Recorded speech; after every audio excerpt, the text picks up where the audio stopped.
0세부터 100세까지 모두 다 책 읽는 다울책 사랑방입니다.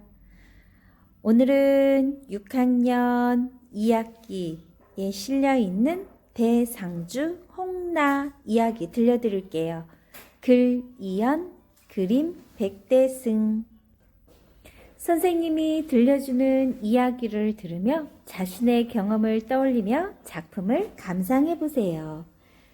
지도를 보면서 홍나는 왜 어머니를 그리워했는지, 그리고 중간중간에 선생님이 질문을 줄 테니까 그 질문을 듣고 여러분이 선생님이 들려주는 이야기 속에서 답을 생각해 보세요. 대상주 홍나. 앞부분 이야기네요. 13살인 홍나는 금씨 상단 대상주의 딸이래요. 대상주인 어머니를 따라 일본으로 교역으로 갔다가 바다에서 풍랑을 만나죠. 그래서 홍나는 어머니와 헤어지고 겨우 살아남아 집으로 돌아옵니다. 상단으로 돌아온 홍나에게 남은 건 교역의 실패로 생긴 엄청난 빚뿐이었어요. 홍나는 아무것도 할 수 없다고 생각했죠. 그러다가 위급할 때 열어보라고 어머니께서 주신 묘원의 열쇠를 기억하죠. 묘원에는 숨겨둔 소구드에 은하가 있었거든요. 이제 홍나는 솔빈으로 가서 그 은하를 바꾸어 이문을 남길 수 있는 교역을 하려고 합니다. 자, 그 다음 이야기 어떻게 펼쳐지는지 한번 볼까요? 지도를 보면서 홍나는 왜 어머니를 그리워했을지 생각하면서 들어보세요. 홍나는 탁자 위에 지도를 펼쳤다. 오래된 가죽 냄새를 맡으니 어머니에 대한 그리움이 밀려들었다. 어머니는 지도를 펼치는 것으로 하루를 시작했다. 어머니의 손길로 반들반들해진 지도였다. 지도에 새겨진 길을 손끝으로 더듬자 어머니의 목소리가 들려오는 것 같았다. 보아라, 길이다. 세상 모든 곳으로 통하는 길이다. 돈피 지도의 윗부분에는 금씨 상단이라는 네 글자와 목단꽃 그림이 새겨져 있었다. 그 아래에는 발해에서 사방으로 뻗어나가는 교역로가 있었다. 상경에서 동경을 거쳐 백길로 가는 일본도, 상경에서 서쪽으로 곧장 뻗어나가는 거란도, 상경에서 동경을 거쳐 해안을 따라 남하하는 신라도, 그리고 상경에서 출발하여 서경을 지나 압록강 하구의 박작구에서 배를 타고 등주를 거쳐 장안으로 가는 압록도, 상경에서 거란의 영주를 거쳐 육로를 통해 장안으로 가는 영주도가 있었다.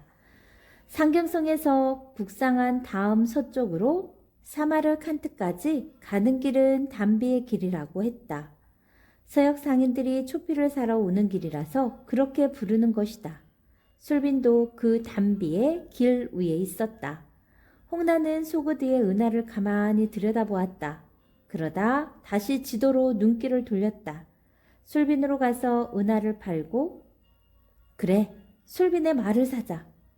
솔빈의 말은 당나라까지 널리 알려진 명마다. 솔빈의 말을 장안으로 가져가면 비싼 값에 팔 수 있다. 그리고 장안에서 비단을 싸게 사서 온다면, 가만히 앉아있으면 묘원의 은하는 비단 500필값, 그러나 길을 나선다면 1000필, 아니 2000필 값이 될 수 있다. 가자. 교역을 하러 가자. 어머니가 돌아오기 전에 빚을 갚는 거야. 상단을 지키는 거야. 대상주 금기옥의 딸답게. 홍나는 눈물을 닦았다. 언제부터인가 울고 있었던 것이다. 하지만 이제는 울지 않을 생각이었다. 상단을 이끌고 교역을 떠나야 했다. 상단을 지켜야 했다. 홍나가 교역을 하러 가기로 결심한 까닭은 무엇이었을까요? 선생님이 들려주는 이야기 속에 교역을 하러 떠나려는 홍나는 왜 일꾼을 모으기가 힘들었는지, 홍나는 비녕자를 어떻게 알게 되었는지 생각하면서 들어보세요. 따로 상단의 일을 배운 적은 없지만 상단의 딸이다. 나면서부터 교육에 대해 보고 들었다. 어떻게 해야 하는지 알 수 있었다. 친샤! 홍나가 부르자 곧 친샤가 검으로 마루를 툭툭 쳐서 기척을 보냈다. 홍나는 밖으로 나갔다. 월보는 떠났어? 상단의 믿음직한 일꾼들은 지난 풍랑으로 거의 잃었다. 상단에 남아있던 일꾼들은 대상주를 찾기 위해 동경에 가 있었다. 그러고도 남아있는 일꾼들은 나이가 많거나 혹은 너무 어렸다. 그렇다고 편하게 사람을 모으는 수는 없었다. 빚쟁이들의 눈총이 무서웠다. 다행히 친샤가 고개 저으며 바깥채를 가리켰다. 월보는 아직 금실 상단에 머무르고 있는 모양이다. 그리고 친샤는 다시 바깥채를 가리키며 손가락 하나 더 폈다. 월보 말고 또 다른 누군가가 있다는 뜻이다. 곧 친샤가 월보와 어느 소년을 데리고 왔다. 홍나는 소년을 보고서 미간을 찌푸리며 기억을 더듬었다. 분명 낯익은 얼굴인데 누구인지 잘 기억나지 않았다. 월보가 소년을 소개했다. 아가씨, 비녕자아이옵니다. 동경의 해안에서 우리를 구해주었던. 아, 홍나는 그제야 기억이 났다. 비녕자. 말값으로 금가락지를 주고 떠나며 금시 상단으로 찾아오라 했다.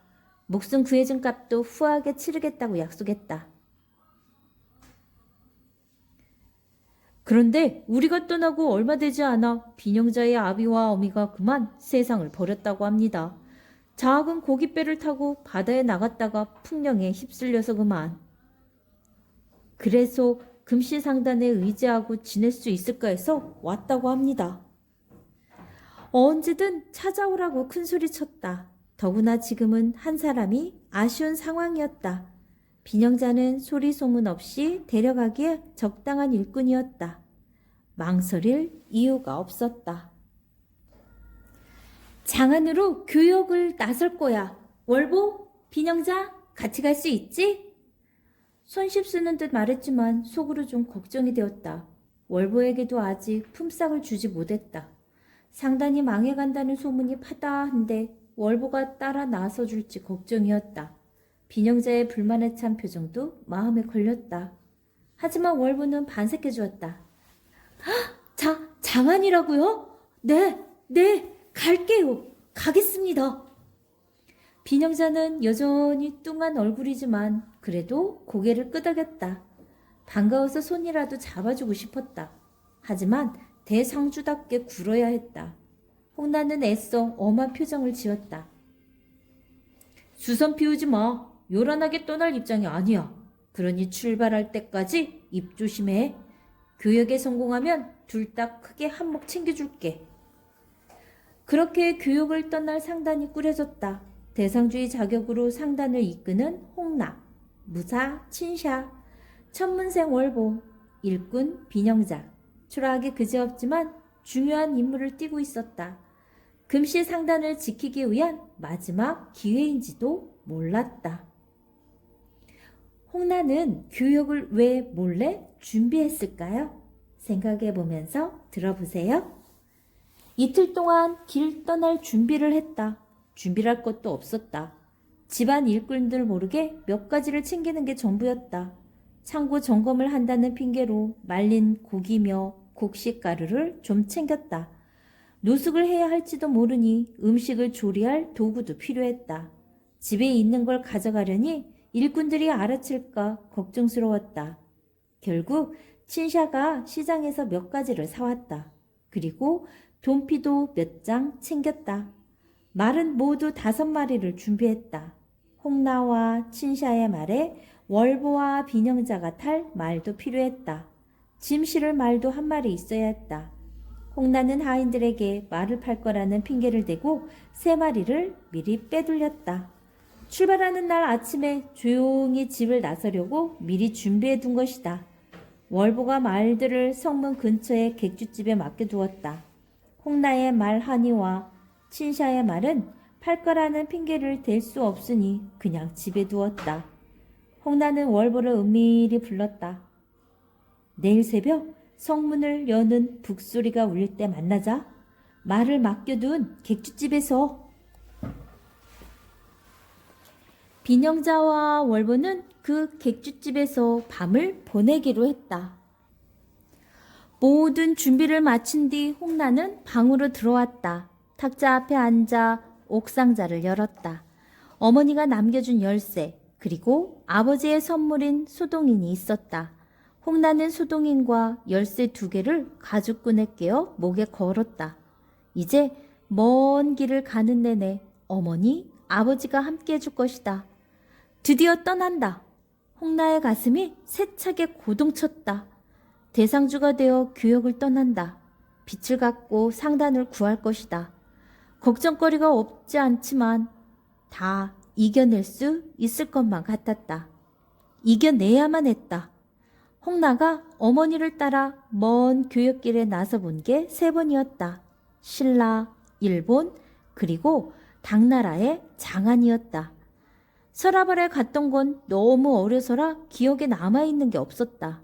다만 그때 어머니가 사준 신라 모전이 아직도 홍나 침상에 깔려 있었다.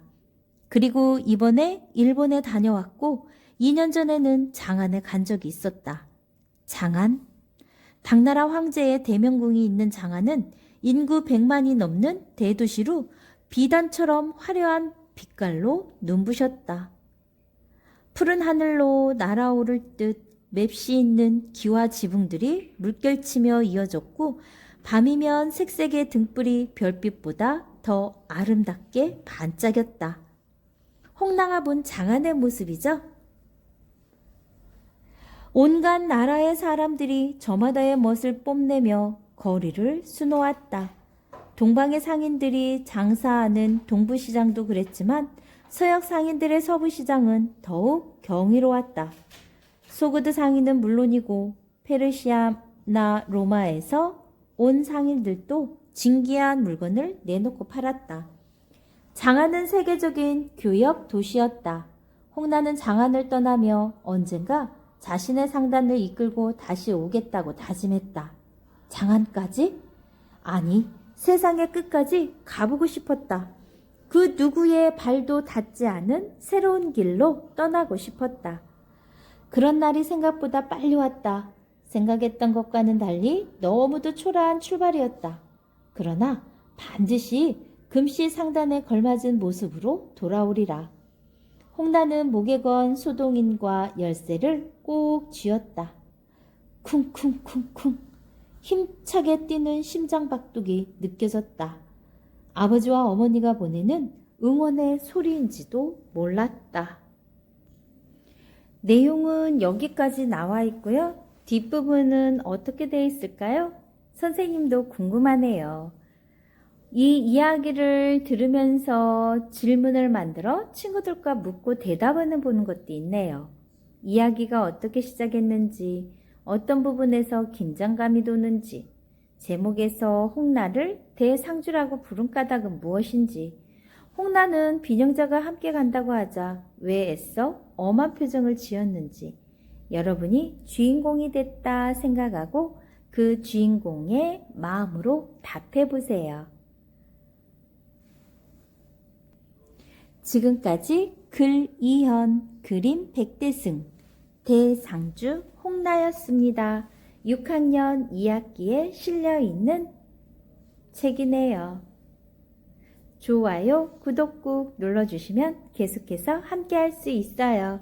감사합니다.